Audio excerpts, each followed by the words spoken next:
नमस्कार दोस्तों, मेरा नाम है विजय कुमार। आप देख रहे हैं कॉमिक्स पिटारा चैनल को। तो चलिए दोस्तों, हम लोग कॉमिक्स पढ़ रहे थे कहाँ छिपा है कातिल, जो कि तिरंगा और ब्लाइंड डेथ का 2 in 1 विशेषांक है। और इसका पहला और दूसरा पार्ट मैंने अपने चैनल पे अपलोड कर दिया है। पहले और दूसरे पार्ट में मैंने इस कॉमिक्स को 40 पेज तक कवर कर लिया था। अब इस पार्ट में इसके आगे कहानी को शुरू करते हैं।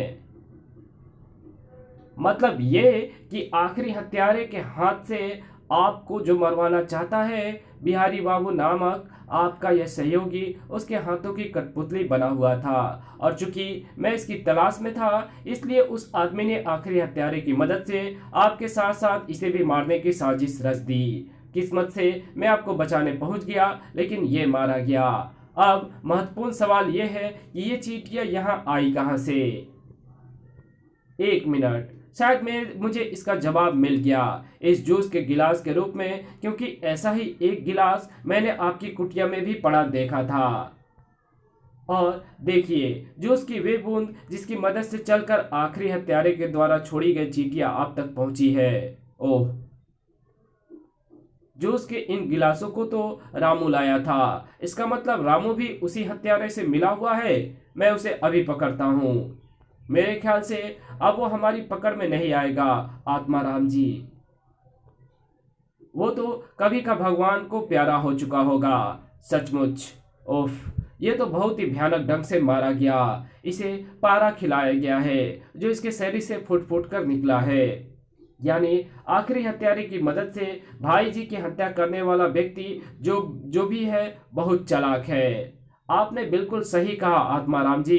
इसलिए आपको साधु राम जी के मामले में पूरी तरह सतर्क रहना होगा। इसी बीच यहाँ तुम्हारी हर चालाकी, तुम्हारा हत्या करने का हर तरीका तिरंगा के सामने फेल हो गए। और अब तो तिरंगा और भी ज्यादा सावधान हो जाएगा। उसके रहते अब तो साधु राम जी को मारने का काम और भी ज्यादा मुश्किल हो गया।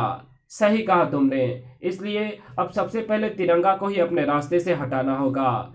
मुझे नहीं लगता कि यह सब इतना आसान है। इससे पहले भी तुम सैकड़ों बार तिरंगा को मारने की कोशिश कर चुका है हो, लेकिन कभी सफल नहीं हुए। अब तुम ऐसा कैसे करोगे? अब मैंने एक ऐसी दुर्लभ विद्या सिद्ध कर दी है जिसका नाम है आलोक विद्या। तिरंगा को मारने के लिए क्या जाल बुना जा रहा था, तिरंगा को इसकी बिल्कुल खबर नहीं थी। वो तो हर बार की तरह ही अपराध को मिटाने के लिए अपने फर्ज को निभाने में जुटा हुआ था। तड़ाक, अपनी पूरी निष्ठा और लगन से। और तिरंगा को अपनी इस निष्ठा और लगन को और भी ज्यादा बढ़ाने की जरूरत पड़ने वाली थी, क्योंकि उसके सामने पहुंच चुका था उसका सबसे बड़ा दुश्मन। बस बहुत हुआ तिरंगा, अब ये खेल बंद कर, क्योंकि अब तेरी जिंदगी का खेल हमेशा के लिए खत्म होने वाला है। कौन? क्रूर सिंह उर्फ आखिरी हत्यारा। सही पहचाना तूने मुझे तिरंगा, लेकिन उस यमराज को नहीं पहचाना जो मेरे रूप में तेरे प्राण लेने आया है। मुझे मार पाए तेरी ऐसी किस्मत कहाँ, मौत मुझे मार पाए उसमें इतनी हिम्मत कहाँ। क्या अपनी इसी विद्या के भरोसे तू तिरंगा की जान लेने आया था? नहीं तिरंगा, अपनी जिस विद्या के बल पर मैं तेरी जान लेने आया हूं, उसे देखोगे तो तेरा होश गुम हो जाएंगे। ओह, ये क्या हो रहा है? मैं गायब हो रहा हूं। अब तुझे पता भी नहीं चलेगा कि मेरे रूप में मौत तुझ पर किस तरफ से झपट रही है और धार कब झपट रही है। मुझे पता चल रहा है क्रूर सिंह, तू यहाँ है। उफ, मेरी आवाज से तू मेरी सही स्थिति का अंदाजा लगा रहा है। अब मैं ये गलती नहीं करूंगा, बिना बोले ही तेरी धुनाई करूंगा। खच। उफ, आखिरी हत्यारा कहीं से भी आकर मुझ पर वार कर रहा है। अब ना वो मुंह से आवाज कर रहा है और ना पैरों से आहट। अगर ऐसे ही वो मुझ पर वार करता रहा तो जल्द ही वो मेरी जान ले लेगा। इसलिए मुझे अपने बचाव के लिए और उसकी स्थिति के बारे में पता करने के लिए कुछ करना होगा। लेकिन क्या? एक चीज है, इस रेहड़ी पर रखी मूंगफलियां।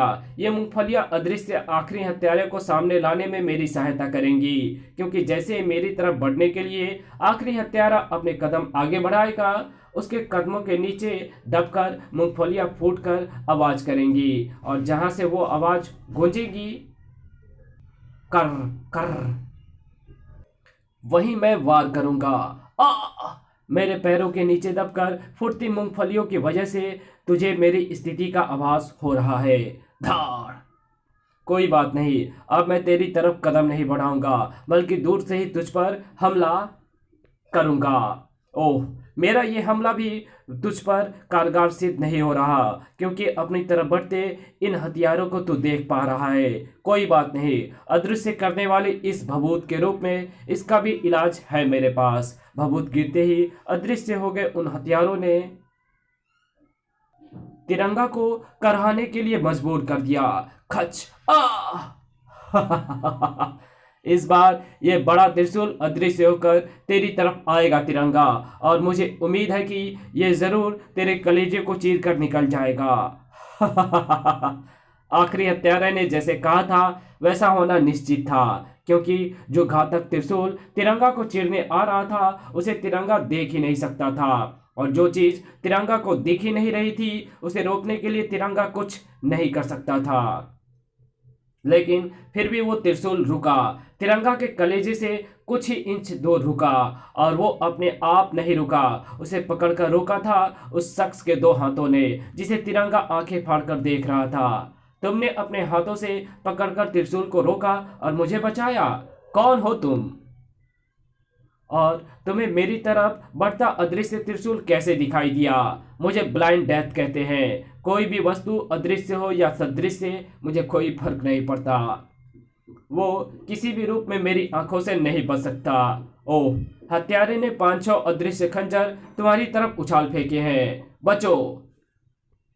ओफ, मैं अभी भी हैरान हूं, जो खंजर मुझे नहीं दिखाई दे रहे हैं वो तुम्हें कैसे दिख रहे हैं। ये सोचना छोड़ो और जल्दी से अपने शरीर की हरकत और अपनी सांसों को एकदम बंद करो ताकि मुझे अदृश्य हत्यारे की सही स्थिति का आभास हो सके और मैं उसके वार का जवाब वार से दे सकूं। अब वो इधर है, मैं क्या करूं? ऐसे ही खड़ा रहूं? नहीं, तुम भी मेरे साथ आकर इसके ठुकाई करो। लेकिन मैं ऐसा कैसे कर सकता हूं? ये तो मुझे दिखाई ही नहीं दे रहा। ऐसा तो फिर जैसा जैसा मैं कहता हूं वैसा वैसा करो। वो मेरे वार से उछलकर तुम्हारी दाईं तरफ आ रहा है। दो घुमा के लो, धार। अब वो तुम्हारे ठीक सामने 2 फुट की दूरी पर है, बिल्कुल है। उसकी सांसों की आवाज ठीक तुम्हारे पीछे से आ रही है तिरंगा। वो ठीक तुम्हारे पीछे मौजूद है और तुम पर वार करने जा रहा है। दाईं तरफ झुकाई देकर उसके वार से बचो और अपनी किक को तेजी से बाईं तरफ घुमाओ। वाह, ये तो सचमुच यही है। और अब वो हवा में आए रुकावट एवं इसके शरीर की गंध बता रही है कि ये यहाँ है। आह! तो मुझे सुनकर, महसूस करके और मेरी सांसों की आवाज सुनकर मुझे देख पा रहा है। अब तू ऐसा ना कर पाए, मैं इसका इंतजाम कर देता हूँ। अपने हाथों में मौजूद एक छोटे डिबिया को खोलकर, जिसमें विशेष प्रजाति के वे छोटे छोटे भंवरे बंद हैं जो हवा के संपर्क में आते ही अपना सामान्य आकार धारण कर देते हैं। ये भंवरे अब तुझे मेरी उपस्थिति का पता नहीं लगने देंगे, क्योंकि इनकी तेज आवाजों में मेरी सांसों और पदचापों की आवाज दब जाएगी। अब ये जो द्रव छोड़ रहे हैं इनकी बदबू से मेरे शरीर की गंध दबकर रह जाएगी। इसलिए अब मैं तुझ पर और तिरंगा पर जहां से चाहूं वहां से वार कर सकता हूं। ओह, उफ, वो सही कह रहा है तिरंगा। इन भंवरों की मदद से आखिरी हत्यारा मुझे धोखा देने में सफल हो गया है। अब उसे घेरने का हमें कोई दूसरा तरीका सोचना होगा। उफ, अब तुम दोनों के पास कुछ भी सोचने का समय नहीं है, क्योंकि तुम दोनों का आखिरी समय आ चुका है। उफ, ये हम पर क्या आ गिरा?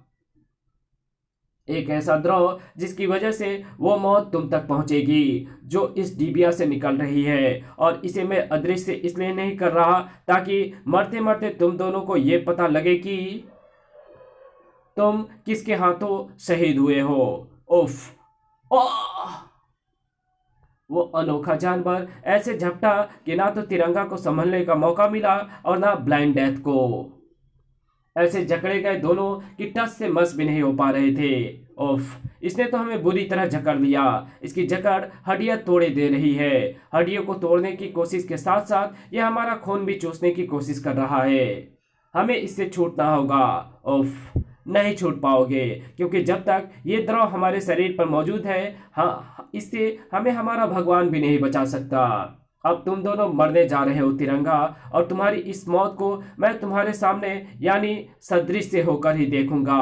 अब जब तुम्हारी आंखें हमेशा के लिए बंद होने जा रही है, तो लगे हाथ तुम ये भी देख लो कि आखिरी हत्यारे को साधु राम को मारने की सुपारी देने वाला मैं कौन हूं। आत्माराम, बिल्कुल सही पहचाना।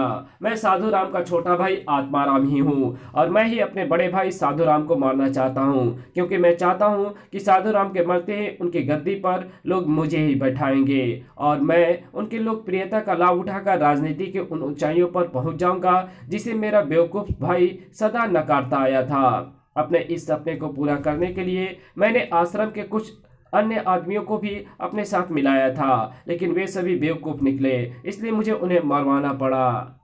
लेकिन अब ऐसा होने में ज्यादा देर नहीं है, क्योंकि तुम दोनों के मरते ही आखिरी हत्यारे का शिकार मेरा भाई ही होगा। ओह, लगता है ये दोनों शैतान अपने मंसूबे में सफल हो जाएंगे। नहीं होंगे। मुझे एक रास्ता सूझा है। मैं बहुत धीरे धीरे बोलूंगा, तुम ध्यान से सुनना। कर लो, जितनी चाहे बातें कर लो। यमराज के पास जाकर तुम्हें बातें करने का मौका नहीं मिलने वाला। अरे ये क्या, ये मुझ पर क्या आ गिरा? ये वही द्रव है क्रूर सिंह, जिसे तूने हम पर फेंका था। संयोग से ये द्रव हमारे शरीर की चमड़ी पर नहीं, कपड़ों पर ही था, इसलिए हमने अपने कपड़े के उस हिस्से को फाड़कर उन पर मौजूद द्रव को तुझ पर ही फेंक दिया। अब तुझे ये बताने की जरूरत नहीं है कि ये द्रव जिसके शरीर पर होता है, तेरी ये मौत उसी पर झपटती है। नहीं, छपाक छप छपाक। गहरे पानी में होती हलचल शांत हुई तो ऊपर आया खून। आखिरी हत्यारे का किस्सा खत्म। चल, अब तुझे भी पुलिस स्टेशन पहुंचाकर तेरी भी कहानी खत्म कर देता हूं। धड़ाक। अरे ब्लाइंड डेथ कहाँ चला गया? अरे ब्लाइंड डेथ कहाँ गया? चला गया? काश रुकता तो मैं उससे पूछ सकता कि जब अदृश्य आखिरी हत्यारे और उसके जिन हथियारों को मैं नहीं देख पा रहा था, वो उन्हें कैसे देख पा रहा था। उसके पास ऐसी कौन सी आंखें थी, या शायद आंखें थी ही नहीं। घर। खैर, फिर कभी मिलेगा तो उससे जरूर पूछूंगा। तिरंगा ने सोच तो लिया था, लेकिन क्या सचमुच तिरंगा के सवालों का जवाब देने ब्लाइंड डेथ फिर कभी आएगा, या फिर पहले की तरह उसकी कहानी एक बार फिर हो गई है समाप्त। इसी के साथ ये कहानी यहीं समाप्त होती है। तो मिलेंगे आपसे एक और नई कॉमिक्स में, तब तक के लिए बाय। वीडियो अच्छी लगी हो तो इस वीडियो को लाइक कर देना, चैनल पे नए हो तो चैनल को सब्सक्राइब कर बेल आइकन को जरूर प्रेस कर देना, और जहां इस वीडियो की जरूरत हो वहां इसको शेयर जरूर कर देना। Thanks for watching my videos.